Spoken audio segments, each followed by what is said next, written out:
Enough with the prosperity gospel. That's how I feel. Do you guys feel that same way? Because that's exactly how I feel. In this world, our society is so backwards that the, people have this way about them where if they repeat a lie enough times, people will accept it as truth. And so that's how counterfeits are born. They say, oh, well, this is the right way, but it's obviously not. But they'll be like, oh, yeah, yeah, YOLO. For the people that don't know that slang, it means you only live once. It's one of the stupidest slangs ever to me because they basically say that before they just waste their lives away doing something really detrimental. But anyway, it's all about YOLO and, just pleasure in the moment and all that stuff. Nothing about, just being so reminded and like we're supposed to, how the Lord calls us to be. Anyway, I say that because it's the same way with riches. The world shows like the things that are highlighted in the media the most and the things that people talk about the most. That it's like if they put something on a pedestal enough, then it just becomes widely accepted to be a very valuable thing that you should want because if you want to be rich, then you want to have this item and that item and all this stuff. You want to have these belongings. You want to be that popular, because it's like the world and the media first, but then the world eating it up. People begin to define being rich by, popularity, money, and just status basically, but status in the way that the world considers you to have status. But let me tell you about real riches, okay? We are the one, you, everybody that follows the Lord, that puts Him first in their heart, we are the real rich people. Like, we're so rich that people don't even realize how rich we are. Like, we are so rich. Okay, hear me here. We are so rich that our riches trickle down from a whole other dimension, okay? From heaven, they trickle down to earth. Um, People in this world, they think that they're secure because, they have like 10 cars and like 5 mansions. Might as well make it as ridiculous as possible. And they own like 55 dresses and like 200 pairs of shoes. So they're rich, right? And they get to sit at dinners with famous people, with whoever it is, rappers, actors, singers, athletes and stuff. The rich people, they get to hang out with them, so they feel like, oh hey, yeah, my life is valid, like I'm doing something right, I'm relevant because I'm with the rich people, you know what I mean? They consider that stuff to be riches. But yeah, how many famous people talk about a point in their lives where like, yeah, they had money and yeah, they had all these belongings, but yet they felt lonely or they felt unfulfilled? Isn't that interesting? So not all that money, like even with all that money, like they couldn't buy themselves fulfillment. They couldn't buy themselves comfort. I mean, like in comfort in your soul, not like a comfortable house and a comfortable bed, but comfort in your soul. Like their money couldn't buy that. Like really? Like I was just thinking today about how the more money somebody has, the more of a capacity they have to use that money to do bad stuff. That doesn't mean that I'm not saying that people who have a lot of money now are like in and of themselves wicked or like wrong or bad people.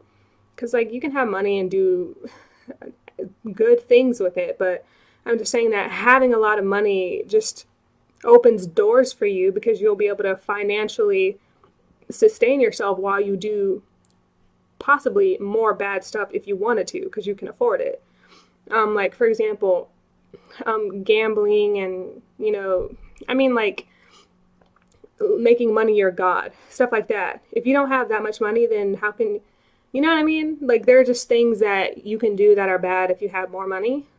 But and I think maybe that's why Jesus was saying like it's harder for a rich man to get into the kingdom, basically.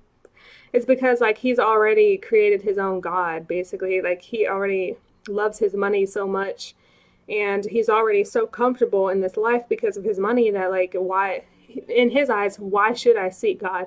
Why should I worry about eternal security. Look at my life right now. I don't have a single thing to worry about. And then bam, one day he dies and he no longer has access to that money. He no longer has that house. Like, it's not his. It's passed on to somebody else. Like, Ecclesiastes talks a lot about how, like, stuff like when you die, all that product of your toil just gets passed on to somebody else. Like, somebody else owns your house now. Somebody else, might have access to your bank account now. Somebody else might drive your car now. You're dead. You're gone. And so after all that, by the time you die, if you've had all that money, you just, like, wasted your life away. Like, what really matters then? Obviously, what matters at that point is, did you know Jesus Christ? Did you accept him as your personal Lord and Savior? And did you walk with him? Because if you can't say yes to any of those things, then it's like you can't be like, hold up, wait, let me go draw out some money from my bank account and pay God and say, Lord, like, if I give you these millions and billions of dollars, however much you think you have, Lord, can I, like, buy my way into heaven? No, you can't. You cannot. Because only Christ's blood gets us access.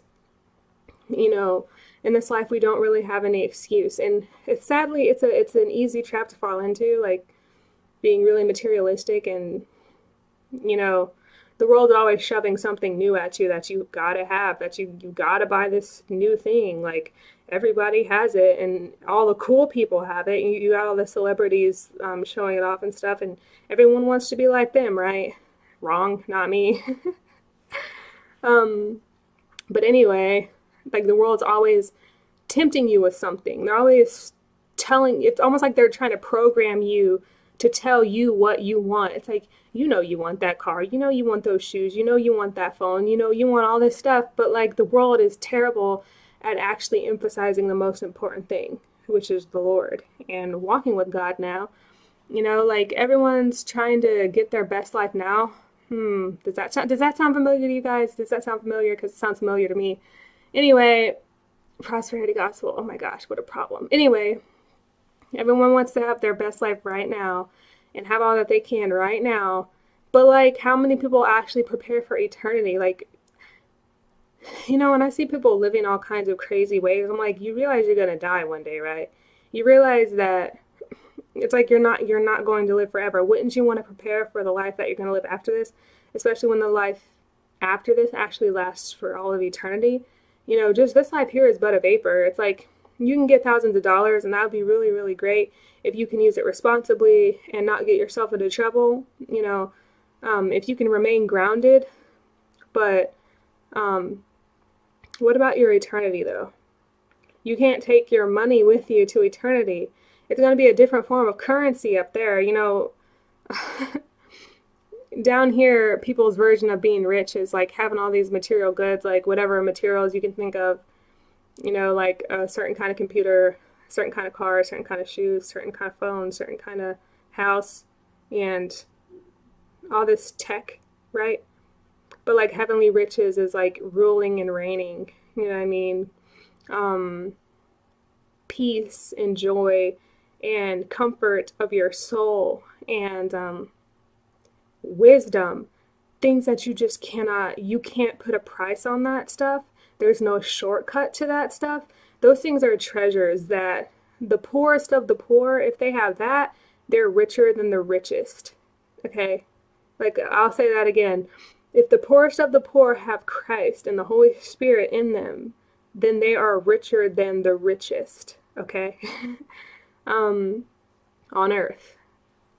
And so yeah, it's permanent riches, like the idea, the security that people get when they have a whole lot of money and they think, oh, hey, I'll just have this forever. It's like they kind of forget that they're mortal. They kind of forget that life can just pass you by. And they kind of forget that, you're not gonna, just because you're enjoying yourself so much in this moment, and just because you have all this money coming in, doesn't mean that you're gonna be able to enjoy it forever.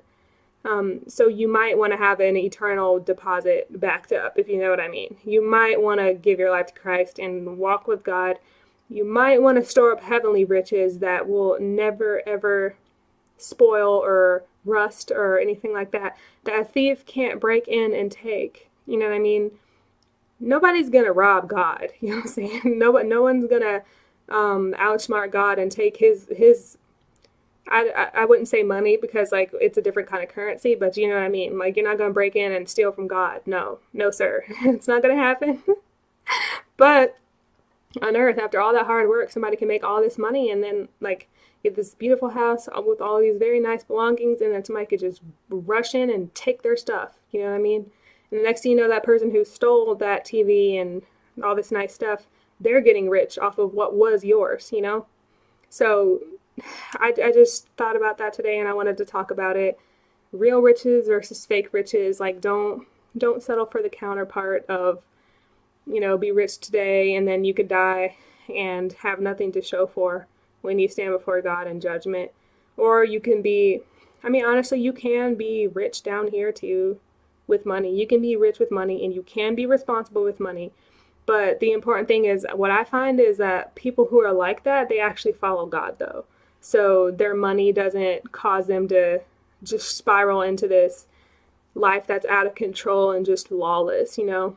But just making sure that you have your eternal deposit in place and that you're storing up your heavenly riches, because those are the things that you're going to enjoy forever. You know, those are the things that nobody's going to take from you. And they're not going to spoil you. They're not going to get old or anything like that. You know how on earth you can get the nicest car in the world, but you might still have to replace it, you know, if you run out of if you use it too much, or if it gets wrecked or something, it'll have to get replaced. But in heaven, no. Like your mansion, like the elements will never destroy your mansion. Whereas down here, like there could be a forest fire, like a forest fire or something. If you live close enough, that fire could come mess up your house. Not in heaven, no.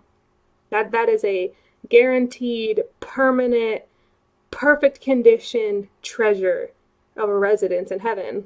And then you store that up. You store that up by following the Lord and being obedient to the Lord. So anyway, I could talk about this forever, but I think I've pretty much made my point. That's what I wanted to share with you guys today. The poor that have Christ are richer than the richest on earth, like truly. And so if you have Christ, you are so rich. You're like rich, like madly rich, that like even heaven is pouring out your rewards and your treasures. And you have access to, you know, like I talked with someone very precious recently about how we feel like we have this deposit in heaven, but we don't have access to it though, because we're not actually in heaven. But like to some degree, we've got access to it. Like the super rich people can still feel like super lonely and unloved, and you know, like they have nobody and just lost in the dark. But they have all this money though, but that money doesn't do anything for them. Whereas us, we might not be that rich, but like we have peace that surpasses understanding. You know, like even if those people were to triple their riches, they couldn't buy that, because, you know, it just comes by God. So these are the kind of riches that just trickle down for us. And then who knows what we'll see when we're, you know, when we're all settled into eternity and we're able to actually behold the treasures that we sent up. Like who even knows? But all I know is that those things are going to be eternal, and those are the things that are worth, you know, giving our all to, so that if we're going to strive to like, I think the word is to amass wealth, then we should do it for like heavenly purposes more than earth purposes. And that's what I wanted to share. I love you guys. God bless you. Bye.